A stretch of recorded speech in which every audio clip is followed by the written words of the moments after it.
is that time of the week, our favorite time of the week. It is time for Crashing the Boards. I'm Carson Cunningham.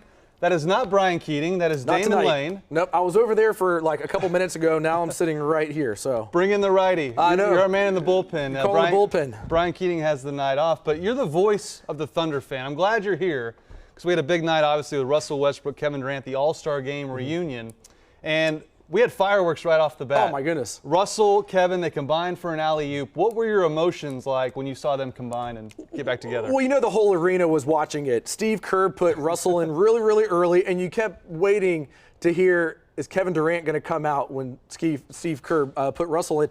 And he didn't. And so you thought, okay, it's only a matter of time. I'm going to tell you right now, in the spirit of tonight and what's going on outside, my tears were like raindrops coming down right now. Raindrop. Because I was like, oh my gosh, I'm watching it. It's like I've gone into a time machine again. It's like I've gone back in time to watch this great duo. It was fun to see. Did you get a little dusty in the weather center? I did. I told you, these tears, they were coming down because it was like old times.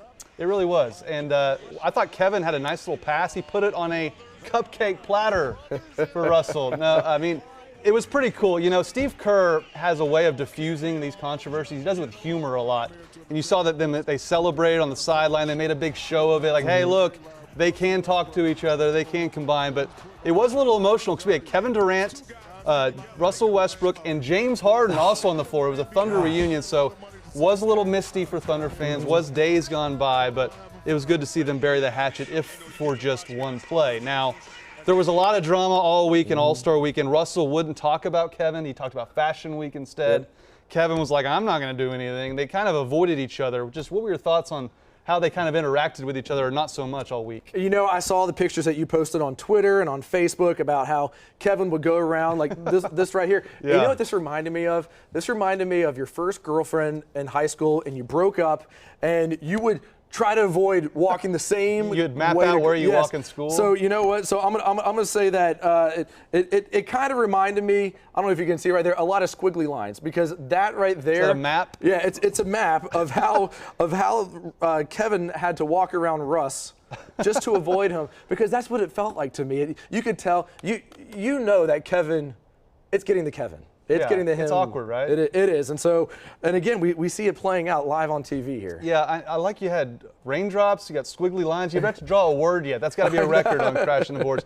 I thought you nailed it. I thought it was a lot like middle school. It's kind of like they're in the lunchroom, and everyone's like, oh my gosh, are they going to talk? Are they going to say anything to each other? They have to share a locker. Yep. What's going to happen?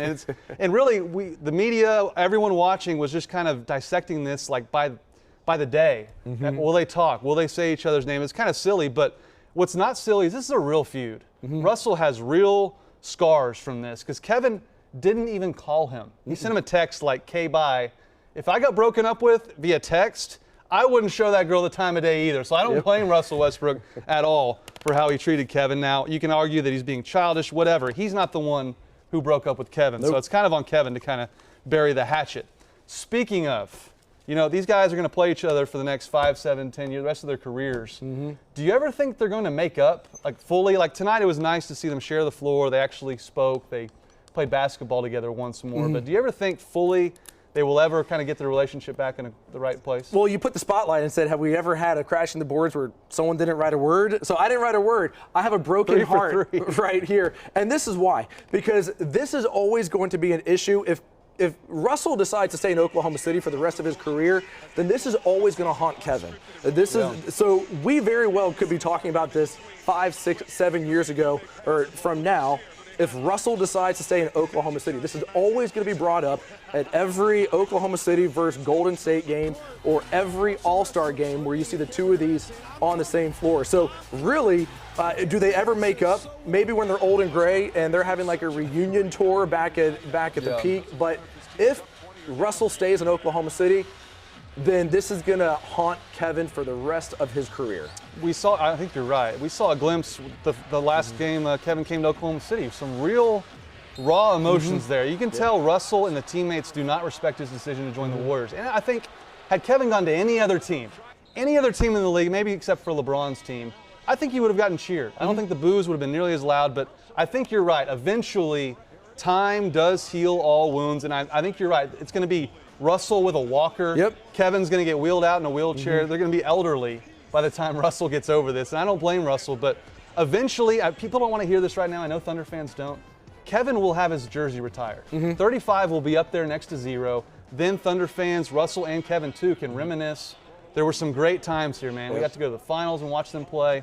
Eventually, it will be solved. But that, not today, and definitely not when Kevin keeps coming back. And it's going to be a while, because you know what? If Kevin ends up winning a championship with Golden State, that's just going to make it sting even harder. But Russell has so much control in this entire situation right now, because if he stays in Oklahoma City, that's all he has to do.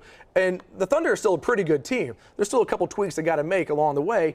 But if he stays in Oklahoma City, then he will make Kevin Durant the villain for the rest of his career. And Kevin is always going to look back and say, why did I do that? You know, I'm tainted. And Russell has all the power in his hands. The ball is in his court, no pun intended. Well said, Damon. Yes. Thanks for filling in. Well, I love it when y'all bring me in. So, and hopefully next time I'm on, I will write some words, but otherwise, no words tonight from me. You've upped the stakes. No words, but plenty to say from Damon Lane. That's been this edition of Crashing the Boards. We'll be right back.